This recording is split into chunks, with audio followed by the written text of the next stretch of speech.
Hi friends, welcome to Naidu real estate. ఈరోజు మనం ఒక మంచి వీడియోని నేర్చుకుని మంచి ఇన్ఫర్మేషన్ తెలుసుకుందాం. లక్షల కోట్లు ఎలా సంపాదించవచ్చు రియల్ ఎస్టేట్లు అనేది మనకి రియల్ టైంలో జరిగే కథలనే చెప్దాం. ఎందుకంటే రియల్గా జరిగితే కదా, ఫిజికల్గా చూస్తే కదా అది నిజమని నమ్ముతాం. సో నేను చూశాను కాబట్టి నేను చెప్తున్నాను. ఓకే, ఇలాంటి స్టోరీని మనం ఆల్రెడీ 2 వీడియోస్ చేసాం అనమాట. లక్షలు సంపాదించింది చెప్పాము, లక్షల నుండి కోట్లు ఎలా సంపాదించారో చెప్పాము, ఏ రకంగా సంపాదించారంటే ఆల్రెడీ ఫస్ట్ స్టోరీ ఏం చెప్పామంటే రోడ్డు పాయింట్ కమర్షియల్ బిట్ సెంటిల్లో కొని గజాల్లో అమ్మడం ఒక పద్ధతిలో లక్షల్లో వచ్చాయి.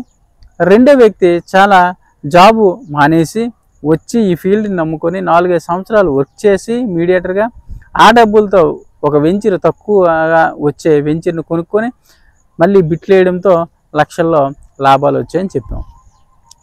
అయితే ఇలా జరిగింది. ఇంకో మెథడ్లో డబ్బులు ఎలా వస్తాయో ఇది మూడో స్టోరీ అనమాట. ఈ స్టోరీ విన్నట్లయితే మీకు కోట్ల తక్కువలోనే ల్యాండ్ కొని వెంచర్ డెవలప్ చేసుకుని అలా 2-3 వెంచర్లతో లక్షాధికారి అయ్యి ఓకే ఆ రకంగా వ్యక్తి లక్షల్లో సంపాదించారు, కోట్లలో సంపాదించారు.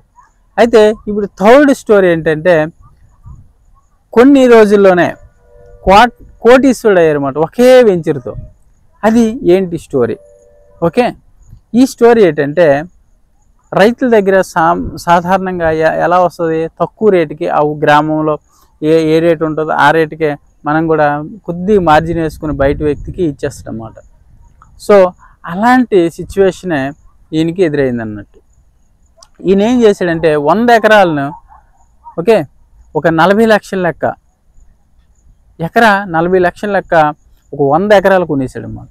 ఆయన దగ్గర డబ్బు ఉంది, ఏం చేస్తాం, ఎక్కడొక ఇన్వెస్ట్మెంట్ చేస్తే బాగుంటుందనే ఒక నేచర్తోనే బిజినెస్ చేద్దామనే నేచర్ కాకుండా మామూలుగా అట్లా పెట్టేశారు అన్నమాట ఇన్వెస్ట్మెంట్.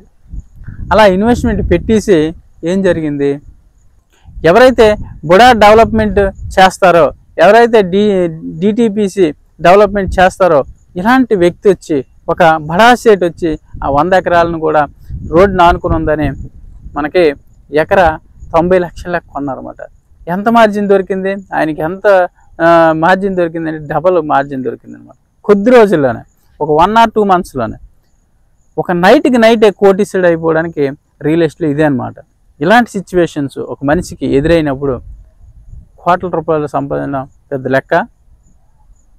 సో ఇలాంటి సిచ్యువేషన్స్ వస్తేనే, ఇలాంటి లెక్క కలిసి వస్తేనే, అంతేగాని ప్రతి ఒక్కరికి రిలీజ్ చేసినంత మాత్రాన రావు, పోవడం కూడా అదే రేంజ్లో పోతాయి.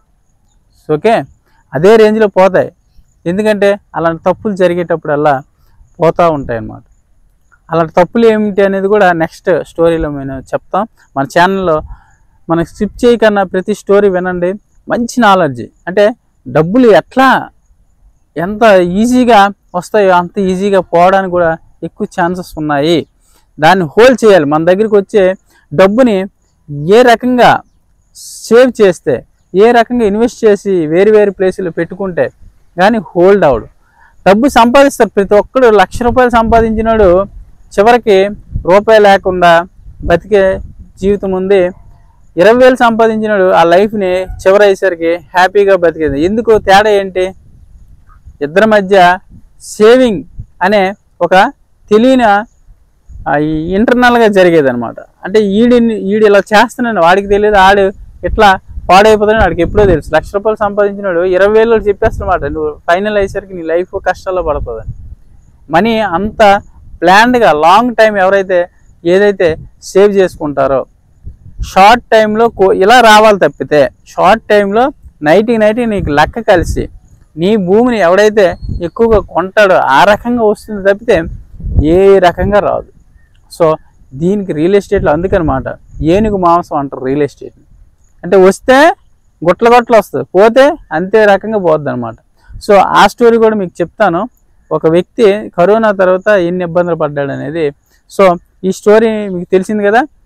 30 లక్షలకు ఎకరా కొంటే, 40 లక్షలకి ఎకరా కొంటే 90 లక్షలు అనేది ఆయనకి ఎకరా రావడంతో 50 లక్షలు అనేది మార్జిన్ ఎకరాకు దొరికింది. సో ఆయన కోటీస్ రాకపోవడానికి ఇంకేమైనా ఆశ్చర్యకరం ఏమైనా ఆయన ఏమి పెద్ద చదువుకోలేదు, అలాగనే పెద్ద ఇదేమి కాదు.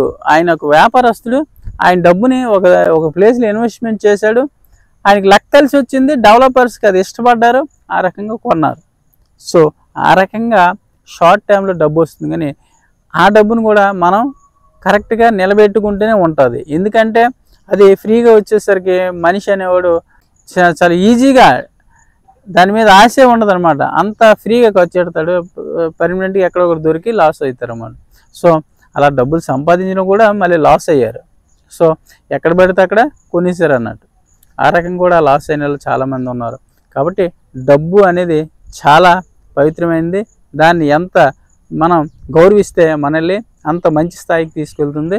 కాబట్టి రియల్ ఎస్టేట్లో సర్వసాధారణం. డబ్బు రావడం ఎంత సర్వసాధారణం, పోవడం కూడా అంతే సర్వసాధారణం. పెద్ద వర్రీ అవసరం లేదు. ఎందుకంటే ఆడికి తెలుసు ఇలా పెట్టిన దగ్గర మనం హోల్డ్ అయిపోతామని నాలెడ్జ్తోనే పెడతారు మనకి. అయితే భూమి మీద మ్యాక్సిమం పోవడానికి ఎక్కువ ఆస్కారం లేదు, రావడానికి ఎక్కువ ఆస్కారం ఉంది. ₹1 పెట్టామంటే ₹10 వస్తుంది. అయితే ఎలాంటిది చూసుకొని కొనాలి, ఎలాంటి సైట్ కొంటే మంచిది, ఎలాంటి భూమి కొంటే మంచిది అనేది మనం రాను వీడియోస్లో చెప్దాం. అలాంటి సైట్లు కానీ వీడియోస్ కొంటే మనకి ₹1 కలిసి వస్తుంది. కాబట్టి ఏవి హైప్లో ఉన్నాయి, ఏవి డౌన్లో ఉన్నాయి, అలాంటివి మనం కొనొద్దు. ఎలాంటివి కొంటే హైప్ అవుతాం అనేది కూడా మనం చెప్పుకుందాం. ఓకేనా? ఈ స్టోరీని చాలామందికి షేర్ చేయండి, వాచ్ చేస్తారు. చాలా మంచి ఇన్ఫర్మేషన్ ఇది.